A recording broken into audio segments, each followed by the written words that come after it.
President है वो recommend करेगा, उसके बाद में ही जो बिल है वो इंट्रोड्यूस किया जाएगा। और उसके साथ साथ ये जो बिल होगा वो पब्लिक बिल होना चाहिए। Hello friends, welcome back in A to Z classes. It's me Shivang और आज के इस लेक्चर में हम बात करेंगे एम लक्ष्मीकांत का chapter number 5 union and it's territory के बारे में। और इसमें हम देखेंगे कि जो हमारा कंट्री है इंडिया, उसके जितने भी स्टेट हैं वो किस तरीके से फॉर्म हुए, और उसके साथ साथ हम देखेंगे कि जितने भी न्यू स्टेट हैं वो किस तरीके से बनाए जा सकते हैं, और इसमें जो स्टेट्स है उनका क्या क्या रोल रहता है। और उसके साथ साथ ये जो बात हुई है लिंग्विस्टिक बेस पे स्टेट्स को बनाने की, वो सही है या गलत है, तो इन सभी के बारे में हम इस लेक्चर में आज बात करने वाले हैं। तो हम स्टार्ट करते हैं। सबसे पहले दे रखा है आर्टिकल 1, ठीक है, जिसमें दे रखा हुआ है Bharat as a union of federation of state. ये जो भारत है ये सभी स्टेट का एक यूनियन है, ठीक है, union of federation of states, not result of agreement between the state, ना कि डिफरेंट स्टेट के बीच में एग्रीमेंट हुआ है कि ये सभी स्टेट मिलके एक कंट्री बनाएंगे जिसका नाम भारत या इंडिया रखा जाएगा। जैसे कि यूनाइटेड स्टेट्स को अगर आप देखेंगे तो जो यूएसए है, यूनाइटेड स्टेट्स ऑफ अमेरिका, उसमें ये जो स्टेट है 50 स्टेट है यूएसए के, उन सभी के बीच में एक एग्रीमेंट है, और उस एग्रीमेंट के बाद में ही ये जो अमेरिका है उसका नाम रखा गया यूनाइटेड स्टेट्स ऑफ अमेरिका, ठीक है। एक यूनियन है, सभी डिफरेंट स्टेट्स के बीच में एग्रीमेंट का। लेकिन इंडिया के कॉन्टेक्स्ट में अगर आप देखेंगे तो ऐसा नहीं है। इंडिया के कॉन्टेक्स्ट में जितने भी स्टेट हैं वो यूनियन है, उन सभी यूनियन को मिलाकर के पूरा भारत बोला गया है, और ये जो स्टेट है उनको अलग होने का अधिकार नहीं है। ये अपनी स्वेच्छा से सिसीड नहीं कर सकते, अलग नहीं हो सकते, ठीक है। इसीलिए आर्टिकल 1 में दे रखा हुआ है कि Bharat as a union of federation of state, ना कि रिजल्ट ऑफ एग्रीमेंट। नेक्स्ट यहाँ पे देखेंगे तो बोला गया territory of India can be classified into 3 categories. जो टेरिटरी है इंडिया की उनको 3 कैटेगरीज में क्लासिफाइड किया गया है। फर्स्ट नंबर जो है वो आपका है टेरिटरीज ऑफ द स्टेट, जितने भी स्टेट्स हैं, ठीक है, वो आपके फर्स्ट कैटेगरी में आ जाते हैं। उसके साथ साथ सेकंड कैटेगरी है यूनियन टेरिटरीज। अब यूनियन टेरिटरीज में बाकी का ऐसा टेरिटरीज़ जो कि डायरेक्टली सीधे सेंट्रल के अंडर में आती हैं उनको बोला गया यूनियन टेरिटरीज़, जो कि किसी स्पेशल कॉज की वजह से उनको यूनियन टेरिटरी का दर्जा दिया गया है, ठीक है। जैसे कि फ़िलहाल में ही आपने देखा था कि जो जम्मू कश्मीर एक स्टेट था उसको 2 टेरिटरीज़ में डिवाइड कर दिया गया, एक जम्मू एंड कश्मीर बन गया और दूसरा लद्दाख बन गया, ठीक है। तो यूनियन टेरिटरीज़ है ये। अब थर्ड वाला जो है वो आपका है territories acquired by government of India, और ऐसी टेरिटरीज़ जो कि गवर्नमेंट ऑफ इंडिया के द्वारा एक्वायर्ड की गई पास्ट में या फ्यूचर में कभी एक्वायर्ड की जाएंगी, तो थर्ड कैटेगरी में वो वाली टेरिटरीज़ आ जाती हैं। तो इस तरीके से आर्टिकल 1 में ये सब दिया रखा है कि जो भारत है union of federation of state है, कोई भी स्टेट के बीच में एग्रीमेंट नहीं है, ना ही किसी स्टेट को पावर है कि वो यूनियन से अलग हो जाए। और उसके साथ साथ जो कैटेगरीज है वो 3 कैटेगरीज हैं, territories of the state, union territories and territories acquired by government of India. Next यहाँ पे दे रखा है 2 टर्म हैं, एक है आपका टेरिटरीज ऑफ इंडिया और दूसरा है यूनियन ऑफ इंडिया। तो इसमें बहुत ज़्यादा कन्फ्यूजन हो जाता है, और यहाँ से ही ये जो थोड़ा एनालिटिकल क्वेश्चंस भी बन जाते हैं यूपीएससी में। तो आप देखोगे यहाँ पे टेरिटरीज ऑफ इंडिया ये जो है इसका वाइडर मीन है, मीन्स वाइडर एक्सप्रेशन है in comparison to union of India. तो यहाँ पे यूनियन ऑफ इंडिया का मतलब होता है कि सभी स्टेट्स मिलकर के बनाते हैं एक यूनियन ऑफ इंडिया, और जबकि टेरिटरी ऑफ इंडिया का मतलब होता है कि सभी स्टेट्स, सभी यूनियन टेरिटरीज़, और उसके साथ साथ कोई भी ऐसी टेरिटरीज जो कि गवर्नमेंट ऑफ इंडिया के द्वारा किसी भी टाइम पे एक्वायर्ड की गई है, तो उन सभी को मिला करके, मींस ये जो 3 कैटेगरीज है territories of the states, union territories and territories acquired by government of India, इन तीनों को मिला करके जो टर्म बनता है वो आपका होता है टेरिटरीज ऑफ इंडिया। और अगर नॉर्मली अगर आप देखेंगे जो स्टेट्स होते हैं उन सब का एक यूनियन, उन सब का एक ग्रुप मिलाएंगे तो वो आपका बन जाता है यूनियन ऑफ इंडिया। तो हमें यहाँ पे ये ध्यान रखना है कि अगर आप टर्म देखेंगे टेरिटरीज ऑफ इंडिया और यूनियन ऑफ इंडिया, तो यहाँ पे जो टेरिटरीज ऑफ इंडिया जो टर्म है ये वाइडर सेंस में बात करता है in comparison to union of India. Next हम देख लेते हैं आर्टिकल 2। अब आर्टिकल 2 में क्या दे रखा है? आर्टिकल 2 में दे रखा है पार्लियामेंट के पास में पावर है to admit a new state which is already in existence. ठीक है, और उसके साथ साथ दूसरा दे रखा है provision power to establish new state non existent before. तो आर्टिकल 2 में पार्लियामेंट के पास में पावर दे रखी है किस तरीके से वो किसी न्यू स्टेट को एडमिट कर सकती है जो कि ऑलरेडी एग्जिस्टेंस में है, या फिर किसी न्यू स्टेट को इस्टेब्लिश कर सकती है, ठीक है, जो कि एग्जिस्टेंस में नहीं है, जो कि पहले से एग्जिस्टेंस में नहीं है। ठीक है, इस तरीके से ये आर्टिकल 2 में दे रखा है। मीन्स अगर आप देखेंगे कि इसमें जो आर्टिकल 2 है उसमें बात की गई है स्टेट के फॉर्मेशन की, किस तरीके से न्यू स्टेट का फॉर्मेशन होना है। ठीक है, या तो वो किसी स्टेट में से निकलेगा या फिर पर्टिकुलर कोई नया स्टेट बनाया जाएगा।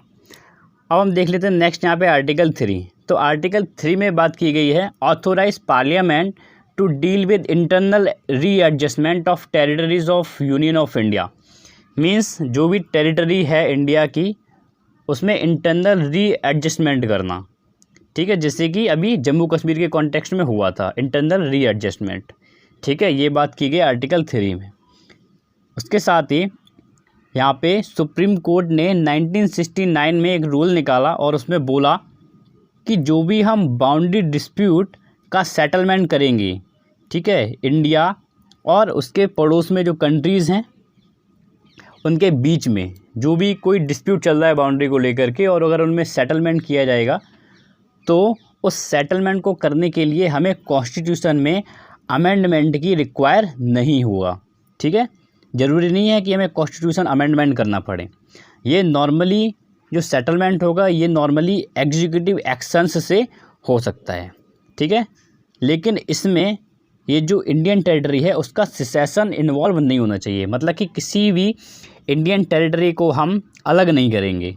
ठीक है, केवल रीएडजस्टमेंट करेंगे और जो भी पर्टिकुलर कोई कंट्री है अगर उसके साथ में डिस्प्यूट है तो हम सेटलमेंट कर सकते हैं, लेकिन किसी भी पर्टिकुलर टेरिटरी को हम सिसेड नहीं करेंगे। ठीक है, उसको अपने यूनियन से अलग नहीं करेंगे। अगर किसी भी कंट्री से डिस्प्यूट सेटलमेंट के लिए हमें इंडियन टेरिटरी को सिसेड करना पड़ रहा है, उसको अलग करना पड़ रहा है, तो उसके लिए पर्टिकुलर जो अमेंडमेंट है वो हमें करना पड़ेगा।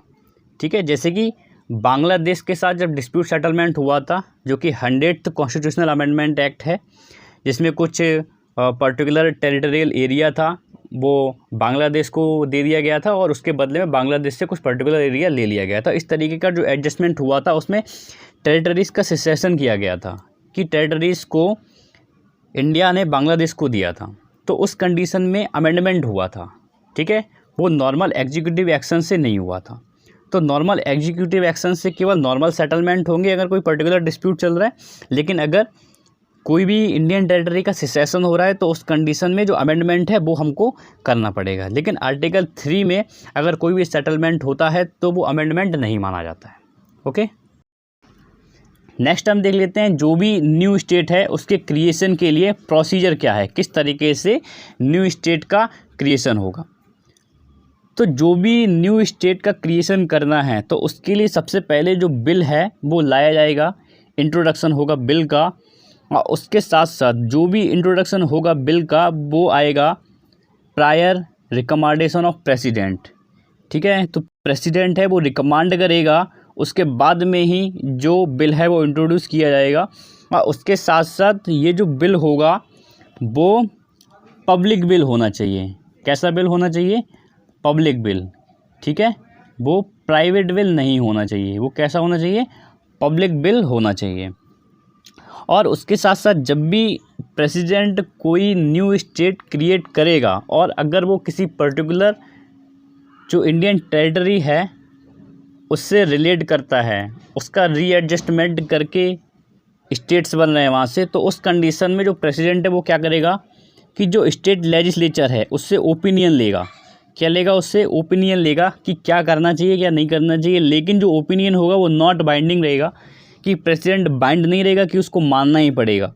अगर ओपिनियन चाहेगा तो मान भी सकता है और नहीं चाहेगा तो नहीं भी मान सकता है। और प्रेसिडेंट का ओपिनियन लेना भी कोई मैंडेटरी नहीं है, अगर वो चाहेगा तो ले सकता है ओपिनियन। ठीक है। तो जैसे ही ये जो बिल है वो इंट्रोड्यूस किया जाएगा दो जगह, या तो लोकसभा में करेंगे इंट्रोड्यूस या फिर करेंगे राज्यसभा में। और दोनों हाउसेस में जहाँ पे भी बिल इंट्रोड्यूस किया जाएगा वो उस हाउस में सिंपल मेजॉरिटी से पास किया जाएगा। सिंपल मेजॉरिटी का मतलब है कि उस हाउस में टोटल जितने भी मेंबर्स होंगे प्रेजेंट रहेंगे उस टाइम पे और वोटिंग करेंगे, तो उनका हाफ मीन्स 1/2 जो मेंबर्स रहेंगे प्रेजेंट एंड वोटिंग का, अगर वो एग्री होंगे तो वो जो आपका बिल है वो उस पर्टिकुलर हाउस में पास हो जाएगा। और उस हाउस में पास होने के बाद में वो जाएगा सेकंड हाउस में, दूसरे हाउस में, और वहाँ पे भी जो बिल है वो सिंपल मेजॉरिटी से ही पास किया जाएगा। और जैसे ही दोनों हाउसेस में जो बिल है वो पास हो जाएगा उसके बाद वो प्रेसिडेंट के पास जाएगा।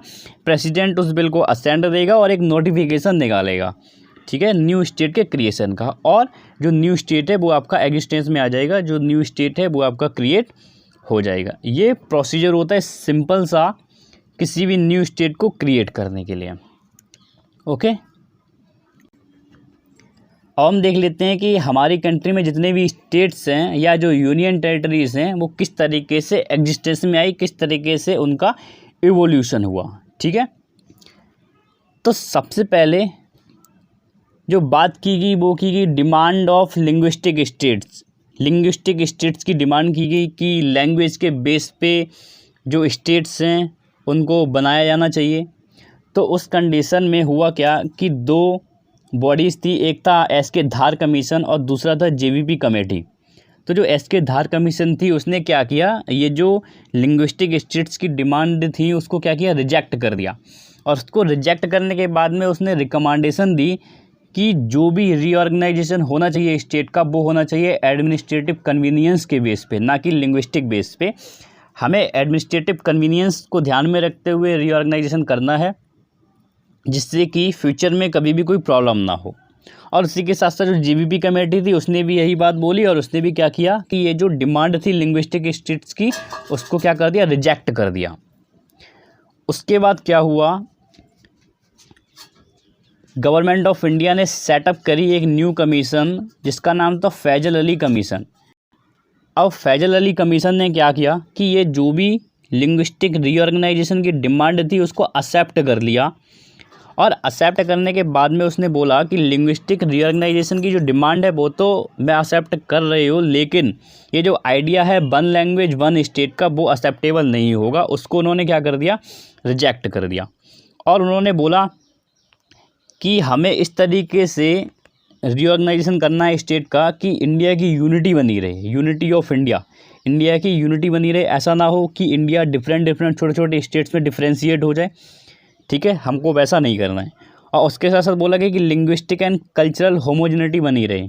ठीक है, लिंग्विस्टिक एंड कल्चरल एकरूपता बनी रहे। अब ऐसा ना हो कि एक ही कल्चर के लोगों को हम बिल्कुल अलग अलग कर दें, ठीक है, या एक ही लैंग्वेज के लोगों को हम बिल्कुल अलग अलग कर दें। हमको ऐसा नहीं करना है। हमको एडमिनिस्ट्रेटिव कन्वीनियंस भी देखना है, उसके साथ साथ जो लिंग्विस्टिक है, जो लैंग्वेज है उसको भी ध्यान में रखना है, और उसके साथ साथ जो कल्चर है पर्टिकुलर किसी एक रीजन का उसको भी ध्यान में रखना है। उसके बेस पे ही हमें जो भी रीऑर्गेनाइजेशन है वो करना है।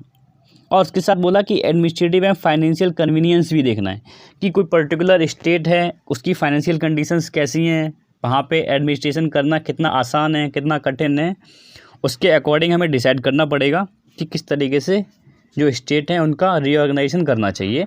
और सबसे जो बड़ी थिंग थी वो ये थी कि जो पीपल है उनका वेलफेयर होना चाहिए। हमें इस तरीके से रीऑर्गेनाइजेशन करना है कि पीपल का वेलफेयर हो, वहाँ पे किसी भी पीपल को किसी भी तरीके की कोई भी परेशानी नहीं होनी चाहिए। फिर जाके फैजल अली कमीशन ने इस तरीके की कुछ जो टर्म्स एंड कंडीशंस थी वो निकाली। फिर उसके बेस पे ही हुआ क्या कि ये जो हमारा इंडिया है उसके जितने भी स्टेट है उनका रीऑर्गेनाइजेशन हुआ। और फिर नवंबर 1956 में हुआ 7th कॉन्स्टिट्यूशनल अमेंडमेंट एक्ट। ठीक है। 7th कॉन्स्टिट्यूशनल अमेंडमेंट एक्ट आया नवंबर 1956 में। इस फैजल अली कमीशन की जो कि रिकमेंडेशंस थी उसके बेस पे और 14 स्टेट और 6 यूनियन टेरिटरीज़ को फॉर्म किया गया। 14 स्टेट 6 यूनियन टेरिटरीज़ का रीऑर्गेनाइजेशन किया गया और उसके साथ साथ फिर धीरे धीरे जो और भी स्टेट थे वो भी फॉर्म होने लगे। जैसे कि हम देख लेते हैं एक पर्टिकुलर क्रोनोलॉजिकल वाइज कि किस तरीके से बाकी के जो स्टेट थे वो फॉर्म हुए। तो सबसे पहले नवंबर 1956 के बाद में एक पूरा बॉम्बे बनाया गया था। फिर बाद में क्या किया गया, 1960 में बॉम्बे से महाराष्ट्र और गुजरात को 2 अलग अलग पार्ट में सेपरेट कर दिया गया, ठीक है। और 1961 में जो दादर नगर हवेली है, गोवा है, दमन एंड दीव हैं, इनको यूनियन टेरिटरीज़ का दर्जा दे दिया गया। उसके बाद में 1963 में फॉर्म हुआ नागालैंड और 1966 में जो पंजाब प्रोविंस था वहाँ से बने हरियाणा, चंडीगढ़ और हिमाचल प्रदेश, इन 3 स्टेट का फॉर्मेशन हुआ पंजाब प्रोविंस से। उसके बाद 1972 में बने मणिपुर, त्रिपुरा एंड मेघालय और 1975 में सिक्किम एग्जिस्टेंस में आ गया। और उसके बाद 1987 में मिज़ोरम, अरुणाचल प्रदेश और गोवा, ये जो गोवा जो था पहले इसको यूनियन टेरिटरी बनाया गया था और 1987 में इसको बना दिया गया स्टेट, इसको स्टेट का दर्जा दे दिया गया था।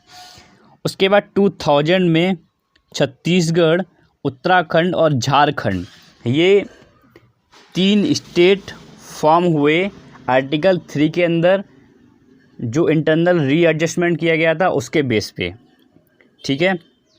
यहाँ पे ये जो उत्तराखंड है ये यूपी से अलग होके बना, ठीक है, उत्तर प्रदेश से अलग होके बना। और ये जो झारखंड है ये बना बिहार से अलग होकर के, और ये जो छत्तीसगढ़ है ये बना मध्य प्रदेश से अलग होकर के। एक्चुअली काफ़ी बड़े बड़े स्टेट थे ये, मध्य प्रदेश, यूपी एंड बिहार। तो एडमिनिस्ट्रेशन चलाना काफ़ी ज़्यादा मुश्किल था, तो उस कंडीशन में एडमिनिस्ट्रेशन इजीली चलाया जा सके तो उस बेस पे क्या किया गया, ये 3 जो स्टेट थे न्यू स्टेट ये बन गए, छत्तीसगढ़, उत्तराखंड एंड झारखंड 2000 में। नेक्स्ट उसके बाद में 2014 में तेलंगाना बनाया गया, ठीक है। उसके बाद 2019 में देखेंगे आप तो ये जो जम्मू कश्मीर हमारा स्टेट था उसको 2 यूनियन टेरिटरी में बनाया गया, ठीक है। एक आया जम्मू कश्मीर यूनियन टेरिटरी और दूसरा आया लद्दाख यूनियन टेरिटरी, ठीक है। ये 2 यूनियन टेरिटरी बन गई 2019 में।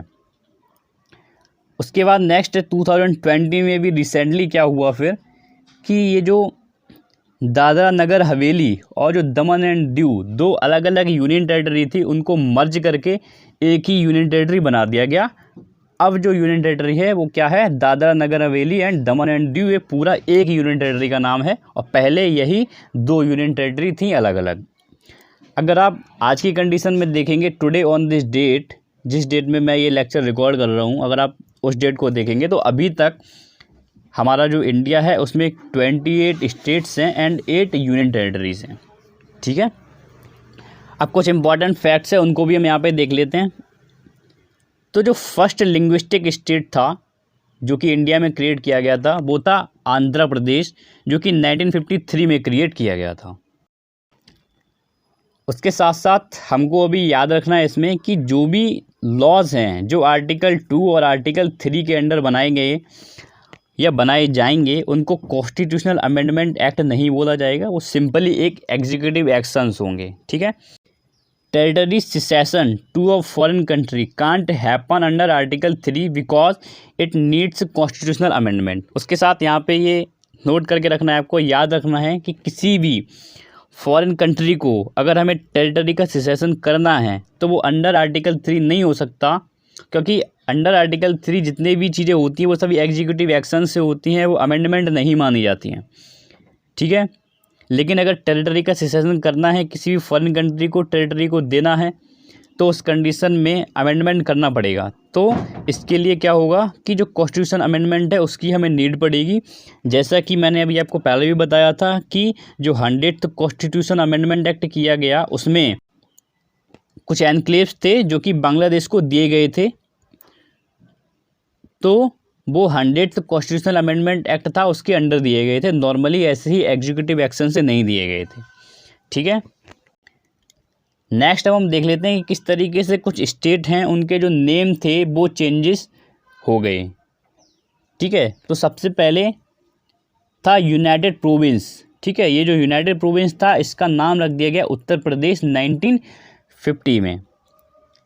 और उसके बाद में जो मद्रास है तो मद्रास का नाम रख दिया गया तमिलनाडु। आपने सुना होगा हमारा जो जनगण मन है उसमें भी मद्रास बोला जाता है। ठीक है, तो उसी मद्रास को अब बोला जाने लगा है तमिलनाडु। ठीक है, 1969 से। और उसके बाद ये जो मैसूर है, मैसूर को बोला जाने लगा कर्नाटक 1973 में। और ये जो लैकेडे मिनिकॉय अमेंडवी आइलैंड्स, ये अलग अलग आइलैंड्स थे 3, तो इन सभी तीनों आइलैंड को मिलाकर के एक पर्टिकुलर नाम दिया गया जिसको बोला गया लक्षद्वीप। ये भी 1973 में नेम दिया गया था। उसके बाद जो उत्तरांचल है, ठीक है, उसको नाम दिया गया उत्तराखंड जो कि 2006 में दिया गया था। और जो पौंडीचेरी है उसको बोला जाने लगा पुडुचेरी, ये भी 2006 में दिया गया था। और उसके बाद जो उड़ीसा है उसको बोला जाने लगा उड़ीसा, ये 2011 में इसका नेम जो है वो चेंज किया गया था। अब हम नेक्स्ट यहाँ पे देख लेते हैं कि जो भी लिंग्विस्टिक स्टेट्स की डिमांड की जाती है वो किस तरीके से पॉजिटिव है और किस तरीके से नेगेटिव है। ठीक है, दोनों इसके जो एस्पेक्ट्स है वो हम देख लेते हैं यहाँ पे। तो पॉजिटिव में अगर आप देखेंगे तो यहाँ पे दे रखा है checked possibilities of cessation. Means अगर किसी भी क्रिटिकल कंडीशन में किसी भी फॉरेन टेरिटरी को अगर इंडिया सिसीड करता है कुछ एनक्लेव्स, तो उस कंडीशन में अगर लिंग्विस्टिक स्टेट्स रहेंगे तो उनको कोई भी प्रॉब्लम नहीं रहेगी, आसानी से किसी भी पार्ट को सिसीड किया जा सकता है। ठीक है, तो फर्स्ट तो ये पॉजिटिव है। उसके बाद है कंसोलिडेट स्ट्रेंथ। तो जब भी किसी पर्टिकुलर एक स्टेट में एक ही लैंग्वेज बोलने वाले सभी लोग होते हैं तो उनके बीच में जो स्ट्रेंथ होती है, उनके बीच में जो यूनिटी रहती है तो वो बहुत ज़्यादा होती है। तो उनके बीच में जो कंसोलिडेशन है स्ट्रेंथ का वो बहुत ज़्यादा रहेगा। जैसे कि आप देख सकते हैं महाराष्ट्र की कंडीशन में, ठीक है, तो वहाँ पे मोस्टली सभी लोग मराठी बोलने वाले हैं तो उनके बीच में जो स्ट्रेंथ है वो बहुत ज़्यादा रहती है। ठीक है, अब जैसे आप देख सकते हो जो तेलंगाना है वहाँ पे सब तेलुगु बोलने वाले हैं, तो वहाँ पे जो तेलुगु है, जो तेलुगु पर्सन्स है उनके बीच में बहुत सारी स्ट्रेंथ आपको देखने को मिल जाएगी। ठीक है, उसके साथ नेक्स्ट यहाँ पे administrative convenience in offices due to common language in state. ठीक है, तो सबसे बड़ा जो पॉजिटिव फैक्ट है वो ये है कि पर्टिकुलर अगर किसी भी एक रीजन में या किसी भी पर्टिकुलर टेरिटरी में एक ही लैंग्वेज बोलने वाले बहुत सारे पर्सन्स हैं तो वो वहाँ का जो एडमिनिस्ट्रेटिव सिस्टम होता है उसको चलाना काफ़ी ज़्यादा आसान होता है। ठीक है, जो एडमिनिस्ट्रेशन है वो इजीली चलाया जा सकता है। तो इस तरीके से एडमिनिस्ट्रेटिव जो कन्वीनियंस है वो हो जाता है, ऑफिसेस में ज़्यादा मगजमारी नहीं करनी पड़ती है और पीपल्स भी एक दूसरे की लैंग्वेज को एक दूसरे को ईजिली अंडरस्टैंड कर पाते हैं। अब नेक्स्ट जो है हम देख लेते हैं यहाँ पे नेगेटिव इम्पैक्ट्स क्या क्या हैं लिंग्विस्टिक स्टेट्स के। तो नेगेटिव इम्पैक्ट्स क्या है, strengthen role of caste in politics. तो सबसे पहले तो ये जो पॉलिटिक्स होती है उसमें एक रोल नया निकल आता है कास्ट टाइप का। ठीक है, ये बहुत ज़्यादा नेगेटिव इफेक्ट हो जाता है। इससे क्या हो जाता है, पर्टिकुलर किसी भी टेरिटरी का या पर्टिकुलर ओवरऑल और कंट्री का जो एडमिनिस्ट्रेशन चल रहा होता है उसमें काफ़ी ज़्यादा प्रॉब्लम हो जाती है। उसके साथ साथ अगर अपनी कंट्री को आगे लेके जाना है आपको काफ़ी ज़्यादा, तो उसमें बहुत सारी प्रॉब्लम्स आ जाती हैं। अगर इस तरीके का लिंग्विस्टिक बेस पे रीऑर्गेनाइजेशन होता है तो उस कंडीशन में कास्ट जैसी चीज़ें या पर्टिकुलर रीजनलिज्म जैसी चीज़ें जो हैं वो उभर के आ जाती हैं। इससे people state to state and government to government काफ़ी ज़्यादा टसल्स हो जाते हैं बीच में। उसके बाद है rise of regional parties and regionalism. ठीक है। रीजनल पार्टीज़ जो हैं उनका वॉर्न होता है और रीजनलिज्म नाम की जो फिलॉसफी है वो आ जाती है, ठीक है, कि क्षेत्रवाद हो जाता है कि हाँ ये टेरिटरी है, यहाँ पे ये लैंग्वेज के लोग बोलते हैं, तो पर्टिकुलर जो दूसरी लैंग्वेज के लोग हैं वो यहाँ पे कैसे सपोर्ट कर सकते हैं, यहाँ के लोगों को कैसे समझ सकते हैं। इस तरीके का रीजनलिज्म टाइप की फ़िलोसफीज़ हैं वो वॉर्न होने लगती हैं। उसके साथ साथ रीजनल पार्टीज़ भी वॉर्न होने लगती हैं। तो इस तरीके से जो सेंट्रल गवर्नमेंट है और जो पर्टिकुलर स्टेट गवर्नमेंट है, ठीक है, तो उनके बीच में काफ़ी सारे टसल्स हो जाते हैं एडमिनिस्ट्रेशन को लेकर के।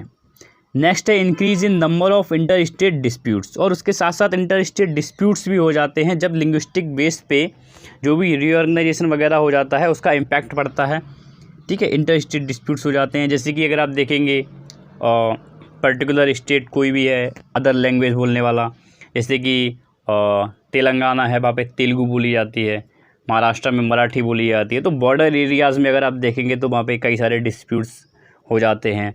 या फिर बाकी के अगर और कोई स्टेट को देख लोगे आप, जैसे कि तमिलनाडु है, ठीक है, वहाँ पे तमिल बोली जाती है, तो बाकी के उसके जो बॉर्डरिंग जो स्टेट्स हैं, ठीक है, उनके बीच में काफ़ी सारे डिस्प्यूट्स अराइज होते ही रहते हैं, ठीक है।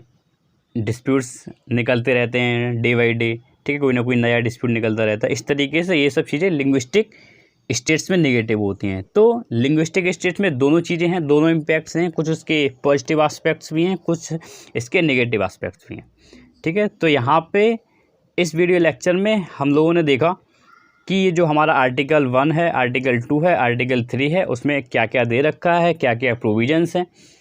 उसके बाद में हम लोगों ने देखा कि किस तरीके से जो स्टेट है उनका फॉर्मेशन होगा और किस तरीके से जितने भी स्टेट्स हैं उनका रीऑर्गेनाइजेशन हुआ। उसके साथ साथ ये भी देखा कि किस तरीके से जो पर्टिकुलर स्टेट था उनका नेम चेंजेस कर दिए गए, और उसके साथ साथ जो भी रीऑर्गेनाइजेशन हुआ लिंग्विस्टिक स्टेट्स के बेस पे उसके क्या क्या इम्पैक्ट हो सकते हैं, वो सही है या गलत है, ठीक है। तो इसका एक एवरेज व्यू देखा। तो ये सब हम लोगों ने देखा एम लक्ष्मीकांत के 5th chapter union and it's territory के बारे में, जो कि यहाँ पे अब फिनिश होता है। उसके कुछ जो MCQs हैं वो पर्टिकुलर अभी तक तो देखने को नहीं मिले हैं, लेकिन फ्यूचर में आ सकते हैं कभी भी, या कुछ अगर MCQs होंगे भी तो वो नज़र में नहीं आए। तो अगर ऐसे कुछ MCQs होंगे जो कि पर्टिकुलर इस टॉपिक से रिलेटेड होंगे तो मैं उनको भी आगे नेक्स्ट लेक्चर में या फिर जब भी फ्री होऊंगा तब उनको डिस्कस करूंगा, ठीक है। तो ये जो टॉपिक्स हैं इनको आप अच्छे से देख सकते हो, उनको अच्छे से पढ़ सकते हो, और ये जो वीडियो लेक्चर है अगर इसको देख करके आपको अच्छा लगता है तो आप इसे शेयर कर सकते हो और आप इसको लाइक कर सकते हो। Okay, so that's all for it. Thanks for watching the video.